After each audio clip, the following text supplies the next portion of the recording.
Hello and welcome. Today we shall talk about the Protection of Women from Domestic Violence Act of 2005. महिलाओं का घरेलू हिंसा से बचाने के लिए एक अधिनियम बना है जो कि 2005 में बना था, उसको डिस्कस करेंगे।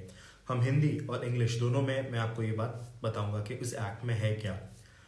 अब हम कह सकते हैं कि this act seeks to provide कुछ चार पांच बातें।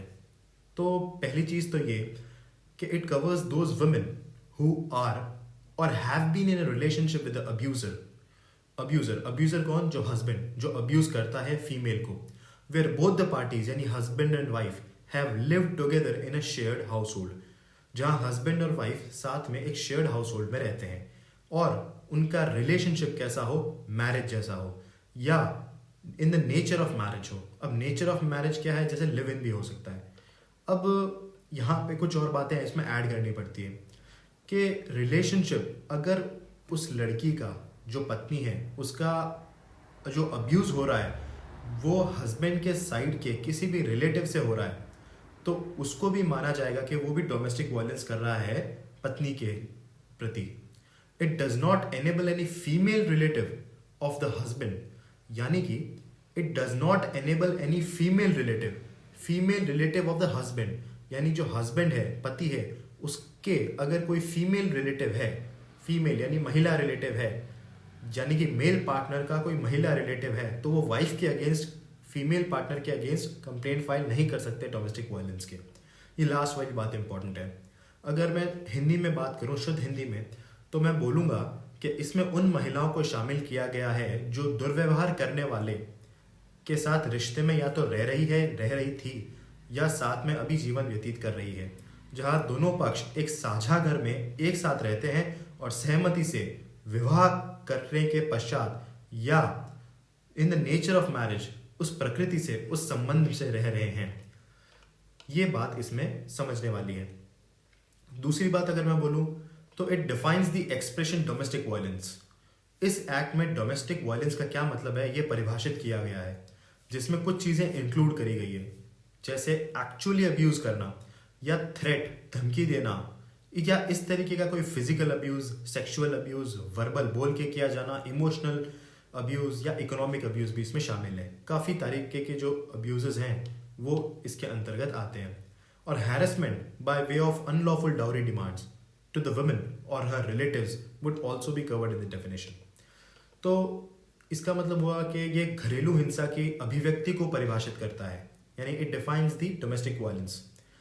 अब व्हाट इट इंक्लूड्स, उसमें क्या इंक्लूडेड है, जिसमें वास्तविक दुर्व्यवहार या धमकी या दुर्व्यवहार शामिल है। और वो दुर्व्यवहार कैसे हो सकते हैं? या तो शारीरिक, यौन, मौखिक, भावनात्मक या आर्थिक यानी इकोनॉमिकल। इस परिभाषा के तहत महिला या उसके रिश्तेदारों को दहेज की अवैध मांग के रूप में उत्पीड़न भी शामिल किया गया है, यानी कि जो दहेज की आप अनफॉर्चुनेट डिमांड करते हैं वो भी इसमें इंक्लूड की गई है। तीसरी बात है कि it provides for the rights of the women to secure housing. It also provides for the right of the women to reside in her matrimonial home और द शेयर्ड हाउस होल्ड, जहां पे वो दोनों साथ रहते थे, वेदर और not she has any title और राइट इन सच होम और हाउस होल्ड। ये इंपॉर्टेंट बात है कि यहाँ ये जरूरी नहीं है कि उस वुमेन का उसमें राइट, टाइटल या इंटरेस्ट हो। This right is secured by a residence order which is passed by the magistrate. अब यह महिला को आवास सुरक्षित करने के लिए अधिकार प्रदान करता है। यह महिलाओं को अपने वैवाहिक घर या साझा घर में, यानी जिसमें साथ रहते थे, उसमें रहने के अधिकार का भी प्रावधान करता है, भले ही उसके पास ऐसे घर या घर में कोई शीर्षक या अधिकार हो या नहीं हो। यानी कि इट डज नॉट मैटर, इसमें मैटर नहीं करता कि क्या वो महिला, उसमें उसका कोई टाइटल है या उसका कोई राइट है कि वो उस घर में रहे, इसमें मैटर नहीं करता। बस वो साथ रह रही थी, दैट इज इंपॉर्टेंट, और वो जिस नेचर में रह रहे थे वो मैरिज थी, ये इंपॉर्टेंट है। अगर ये ऐसा है तो she has a right with it. यह अधिकार एक निवास आदेश द्वारा सुरक्षित है जिसे मैजिस्ट्रेट द्वारा पारित किया जा सकता है। जो magistrate is empowered, magistrate empower है कि उसको वापस से, महिला को, पत्नी को वापस से उस घर में जहां वह साझा तरीके से रह रहे थे वहां पे जो है वो रह सकती है। ये ऑर्डर मैजिस्ट्रेट पास कर सकते हैं। सब चीज़ें ऑब्वियसली देखने और समझने के बाद में। चौथी बात है कि it empowers the magistrate to pass protection orders in favour of the aggrieved person to prevent the respondent from aiding or committing an act of domestic violence or any other specified act, entering a workplace or any other place frequented by the aggrieved person, attempting to communicate with her, isolating any asset used by both the parties and causing violence. अब ये तो पूरा अंग्रेजी में हो गया, but इसका मतलब क्या हुआ कि ये मैजिस्ट्रेट को पीड़ित व्यक्ति यानी यहाँ पे पीड़िता के पक्ष में संरक्षण आदेश पारित करने का अधिकार देता है, यानी प्रोटेक्शन ऑर्डर्स जो है। Magistrate is empowered to give protection orders.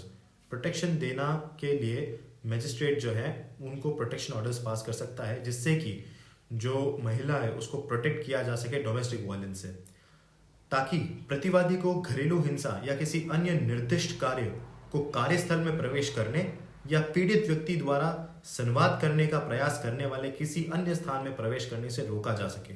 यानी कि जिस तरीके से डोमेस्टिक वायलेंस हो रही है उसको रोक दिया जाए, या ऐसा conversation which is taking place between both of these parties, namely the male and the female और the husband and the wife respectively, तो उन दोनों को एक ऐसी कॉन्वर्सेशन जो कि घरेलू हिंसा पैदा करे, इसको करने से रोकने के लिए, पति को उससे रोकने के लिए एक प्रोटेक्शन ऑर्डर जो है मैजिस्ट्रेट पास कर सकते हैं। दोनों पक्षों द्वारा उपयोग की जाने वाली किसी भी संपत्ति को अलग अलग भी किया जा सकता है, और पीड़िता उसके रिश्तेदार या अन्य लोगों को भी जो हिंसा करे उसके लिए उनसे सहायता के लिए, यानी हस्बैंड के रिलेटिव से सहायता करने के लिए भी प्रोटेक्शन ऑर्डर्स जो मैजिस्ट्रेट उचित समझे पास कर सकते हैं।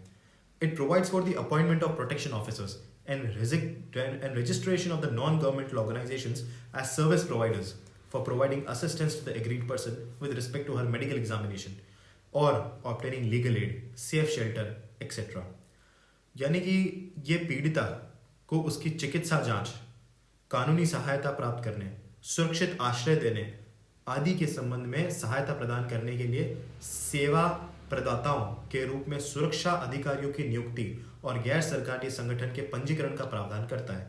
इसका मतलब यह है कि इस प्रोवाइड्स फॉर द रजिस्ट्रेशन, वो रजिस्ट्रेशन जो है वो करवाता है किस चीज़ का, उन लोगों का जो नॉन गवर्नमेंटल ऑर्गेनाइजेशंस होते हैं, वो प्रोटेक्शन जो प्रोवाइड करे पीड़िता को, यानी एग्रीव पर्सन यहाँ पे पीड़िता है, तो उसको जो है सर्विसेज प्रोवाइड करने के लिए, शेल्टर रूम्स प्रोवाइड करने के लिए और किसी तरीके की मेडिकल जो है सुविधा जो है दी जाए, इसके लिए जो है ये सारे के सारे नियम कायदे कानून बनाए हुए हैं।